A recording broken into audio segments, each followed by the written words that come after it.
Cara, existem milhares de teorias da personalidade por aí, ou seja, formas diferentes da gente entender quais são os nossos traços de personalidade, padrões e por que a gente se comporta de determinadas maneiras. Essas formas de entender são milenares, mas atualmente existe uma teoria que é a mais aceita cientificamente falando. E no vídeo de hoje eu vou te explicar justamente o que é e como é que categoriza a personalidade segundo a teoria do Big Five. Meu nome é Aline, eu sou psicóloga e eu tenho esse canal aqui no YouTube e um perfil no Instagram para ajudar os homens através da psicologia. Se você jogar aí na internet, vai ver que existem vários tipos e teorias da personalidade diferentes. Até aqui no canal mesmo eu já expliquei para vocês como é que Jung entende as personalidades, a tipologia junguiana. Hoje eu vou me ater nessa teoria que cientificamente é mais bem aceita, ou seja, a que tem o maior número de evidências de que realmente é algo confiável, que é a teoria do Big Five. Mas antes da gente entender a teoria Big Five, eu quero explicar para vocês como é que a psicologia baseada em evidência entende personalidade. Eu vou ler aqui uma definição para a gente entender que a teoria vai se enquadrar dentro dessa definição, tá? Então, a personalidade seria um conjunto estável de características que se forma desde a infância e deve se completar no início da vida adulta. Ela é influenciada por diversos fatores nessa construção, como ambientais, genéticos, experiências de vida, os cuidadores que você teve, a convivência com outras pessoas da sua idade, e isso vai se dando ao longo de toda a sua vida. A personalidade, ela é definida por padrões de pensamentos, sentimentos, formas de ser e de estar no mundo, que para você, na tua vivência aí, é padronizada, ou seja, se repete. E esse padrão, ele é muito difícil de ser completamente modificado. Então, se você é uma pessoa bem extrovertida, dificilmente você vai conseguir modificar a tua personalidade de forma a se tornar uma pessoa muito introvertida. A gente consegue mudar alguns traços, melhorar uma coisa ou outra, algumas características podem te prejudicar ou podem te atrapalhar um pouco mais na tua vida e a gente consegue fazer alguns ajustes, mas não uma modificação completa. Tá, e como é que surgiu então essa teoria Big Five? Bom, 5 pesquisadores de personalidade ao redor do mundo estavam pesquisando mais ou menos na mesma época ali sobre alguns traços de personalidade que eles acharam curiosos. E ao publicar a pesquisa deles, eles perceberam que tinham muitas semelhanças entre as pesquisas. Então eles resolveram ali se juntar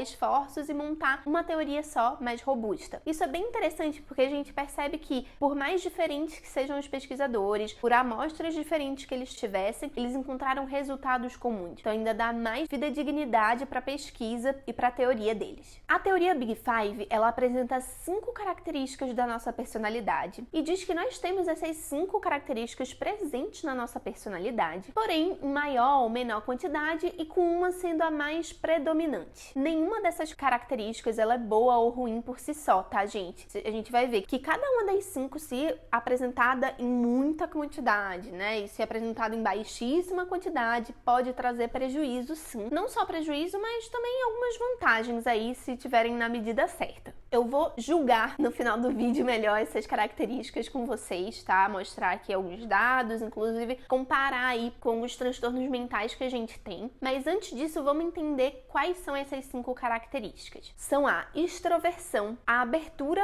a novas experiências, a socialização, a realização e o neuroticismo. Eu vou descrever cada uma dessas características aqui para você. Então, pessoas que têm extroversão como um traço predominante ou que têm extroversão em altos níveis ali, quando elas fazem o teste, elas são pessoas mais comunicativas, buscam intimidade, elas têm facilidade de confiar em outras pessoas, geralmente estão envolvidas em relacionamentos íntimos, são mais assertivas, ativas, dominantes, geralmente são líderes e costumam ter essa percepção de maior felicidade. Os subfatores aí desse grupo, né, de traços de personalidade são a comunicação, a altivez, dinamismo, interação social, confiança e amor próprio. Então a gente pode ver que ter essa característica aí, esse traço, né, em alta na tua personalidade, pode ser até interessante. Porém, em excesso, a gente pode perceber ali até traços de uma pessoa narcisista. E se você tiver pouquíssima extroversão também, isso pode ser ruim para tuas interações sociais e para outras questões aí que a gente vai ver como a socialização mais lá na frente. Segunda característica, a socialização. Então, pessoas que marcam aí um score alto na socialização, elas são mais agradáveis, às vezes mais ingênuas, gostam de estar em ambientes sociais, são mais francas, podem até ser um pouco mais submissas e tem uma característica também do altruísmo. Perceba que ela tem até algumas semelhanças com essa característica da extroversão, mas talvez a grande diferença aqui esteja nesse lado da ingenuidade e da maior socialização sociabilidade mesmo. Cada traço tem os seus subfatores, né? E os subfatores do traço de socialização são a amabilidade, a pró-sociabilidade e a confiança nas pessoas. Então perceba que, poxa, você ter isso, marcar um score legal ali de socialização, pode significar um altruísmo, isso pode ser bem interessante, mas a ingenuidade e a submissão podem te prejudicar se você tiver em excesso ali. Assim como a ausência da socialização por completo ali no teu score, no teu teste, pode te prejudicar no sentido da própria socialização, nessa franqueza também. O terceiro traço mapeado pela teoria do Big Five é o de realização. Então, pessoas que têm bastante ou que têm a predominância desse traço, geralmente são perseverantes, estão bem motivadas para o sucesso, têm uma boa capacidade de seguir uma meta, trabalham bem em equipe, são organizadas, pontuais, conseguem alcançar objetivos de longo prazo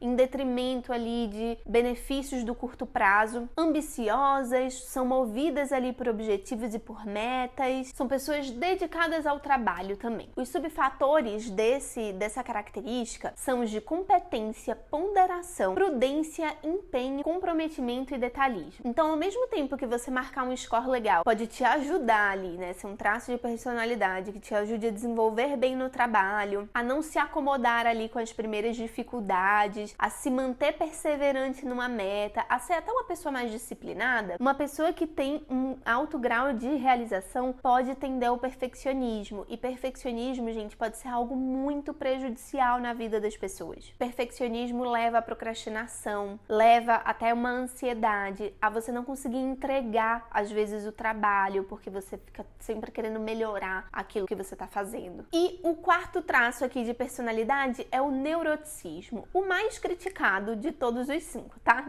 Geralmente as pessoas que têm um alto grau de neuroticismo, elas sofrem mais, são mais instáveis emocionalmente, tendem a ver os aspectos negativos das coisas, têm dificuldade de enfrentar problemas, consequentemente elas têm uma baixa autoeficácia, autoconfiança, podem ser dependentes emocionais e ter uma baixa autoestima. Como subfatores dessa categoria, a gente tem a vulnerabilidade, a instabilidade emocional, passividade ou falta de energia e a pressão. Geralmente, quem marca ali grandes scores de neuroticismo está bem propenso a desenvolver alguns diagnósticos, como por exemplo depressão. Mas talvez algum grau de neuroticismo te deixe ali a par e ciente, né, do lado negativo que as coisas podem oferecer. O quinto e último fator que eu tô trazendo aqui pra vocês, eles não têm uma ordem, tá, gente? Essa ordem foi eu que coloquei aqui pra poder elencar e trazer pra vocês. Mas pessoas que têm uma boa abertura a novas experiências, elas geralmente reconhecem a importância de experimentar coisas novas, têm um comportamento exploratório, então ela vai ali mesmo sem saber o resultado que vai colher pra conhecer, pra se jogar, pra explorar. Podem ter tendências artísticas, serem mais criativas, sentem as emoções de forma mais intensa, e isso é bem importante, porque muitas pessoas falam isso e chegam na terapia com essa demanda. Eu sinto tudo muito intenso, tanto sentimento bom quanto sentimento ruim. A intensidade das emoções pode ser um traço da tua personalidade. Pode ser, tá? Às vezes pode ser também um traço ali de um problema que você está enfrentando. E os subfatores dessa categoria são de buscar por novidade, flexibilidade e imaginação. Por um lado, você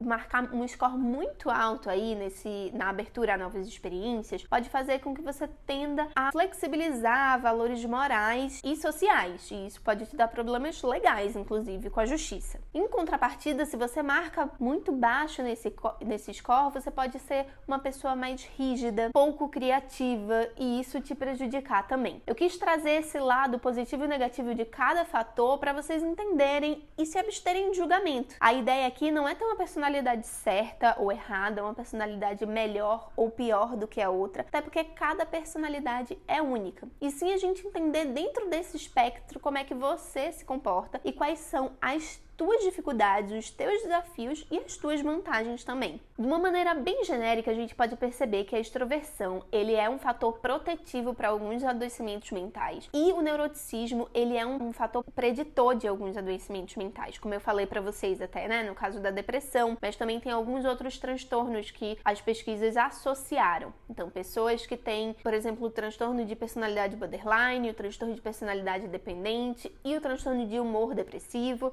elas têm um alto grau de neuroticismo, né? A gente começa a perceber algumas dessas correlações. E o que é interessante da gente perceber isso é que, por exemplo, a sociabilidade da extroversão ou até mesmo o lado sociável da socialização são habilidades sociais que a gente pode treinar, que a gente pode ensinar a aprender e promover mais saúde mental para uma pessoa que tem um nível de neuroticismo alto ali, como traço de personalidade. Como eu falei para vocês, não dá pra gente mudar a nossa personalidade, é algo estável, são padrões de pensamentos, sentimentos, de ser e estar no mundo. Mas a gente consegue adaptar algumas dessas coisas para o nosso próprio benefício. E eu tenho certeza que ao longo do vídeo você foi se identificando com algumas dessas características, achando que outras você não tem. Pode ter certeza que em maior ou menor grau as 5 estão aí presentes em você.